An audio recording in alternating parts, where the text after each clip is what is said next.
Good evening, ladies and gentlemen. Welcome to Real America. I'm your host, John J. Sodler.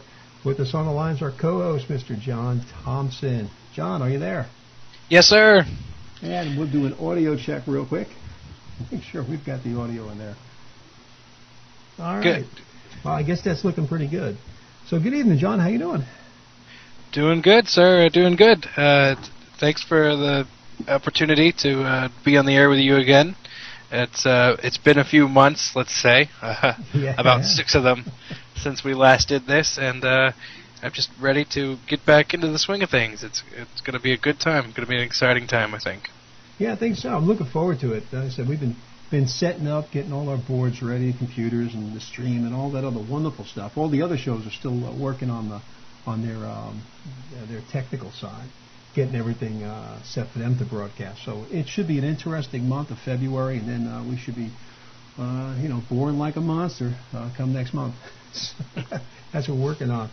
But this show is Real America, and what we try and do on this show is to take our fundamental principles of freedom, those certain inalienable rights, and take those principles and apply them to real-life situations, and basically put them where the rubber meets the road, and show people or try and explore the possibility of those principles actually solving real-life problems. And that's the premise of the show. So that's going to be our challenge. And to do that, we'll bring on guests. We'll formulate topics. And, of course, we have the chat room and we have the caller lines that are open. That's 561-503-2353.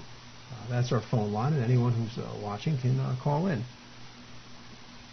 So today, in history, as I look through things, I have my... let me pull this up here real quick.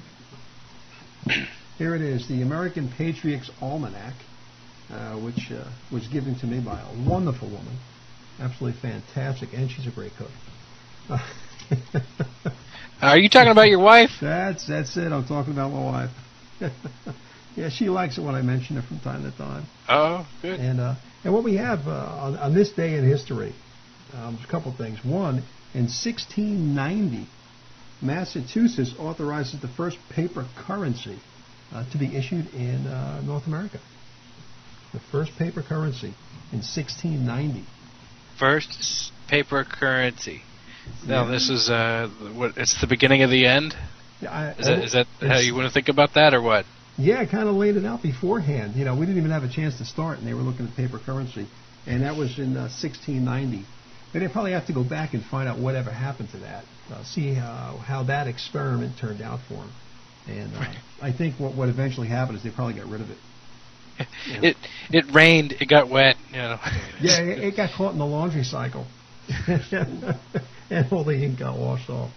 That's when and then the term money laundering was created. Yeah, that's it. It's the cleaning of the money, right? Also, speaking of which, along the same lines, in 1913, the 16th Amendment was authorized. The federal income tax was ratified. So today is quite a dubious day in our history. Today is the day of the 16th Amendment that authorized that federal income tax and eventually led to the powers of the Internal Revenue Service. And we should probably say that very quietly.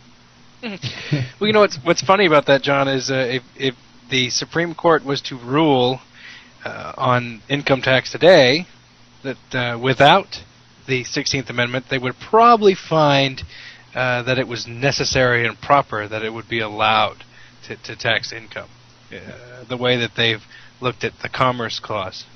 Well, isn't that interesting? And you're probably right. But how far we've come when we have all of the notes from the debates on the Constitution, so it's easy to find out what the original intent is. It's not a difficult thing to do, and it's easily understood.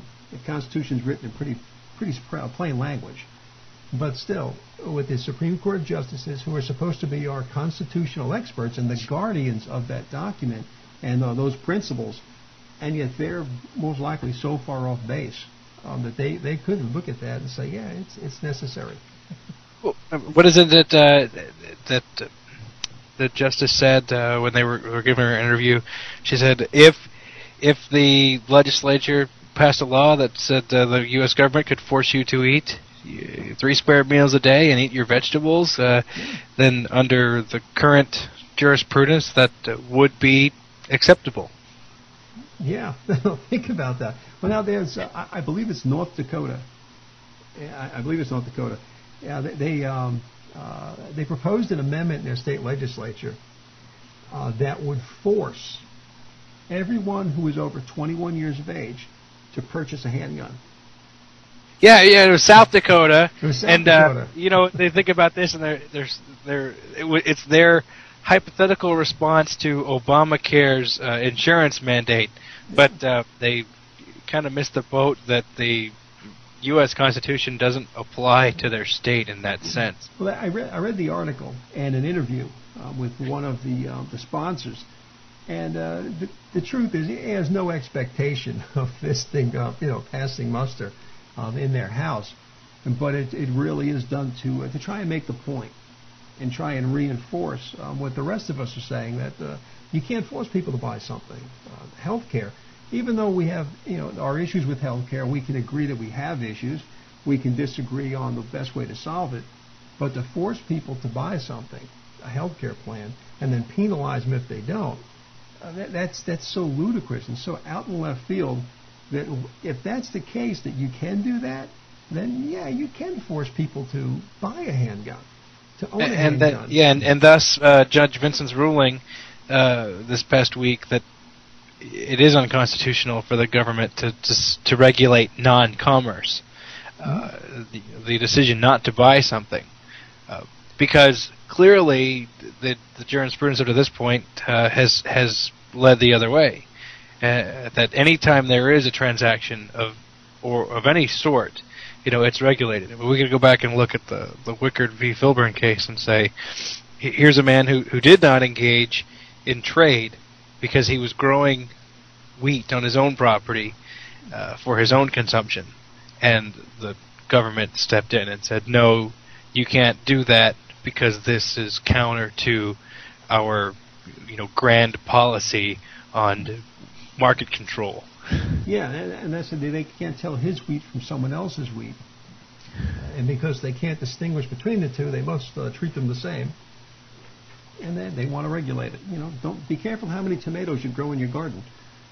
Right, and 9-0 was that ruling.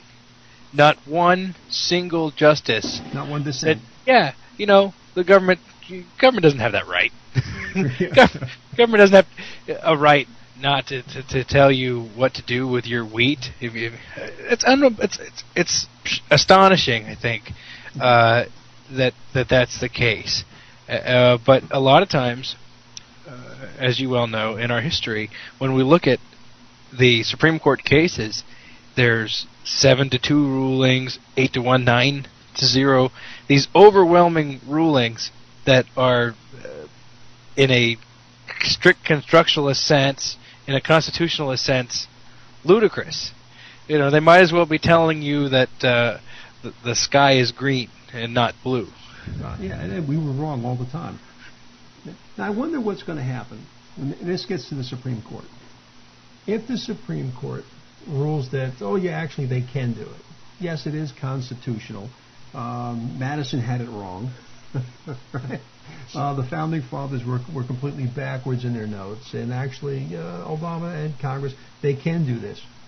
What's the Tea Party reaction to something like that? What's the freedom movement's reaction? Will they march on the Supreme Court?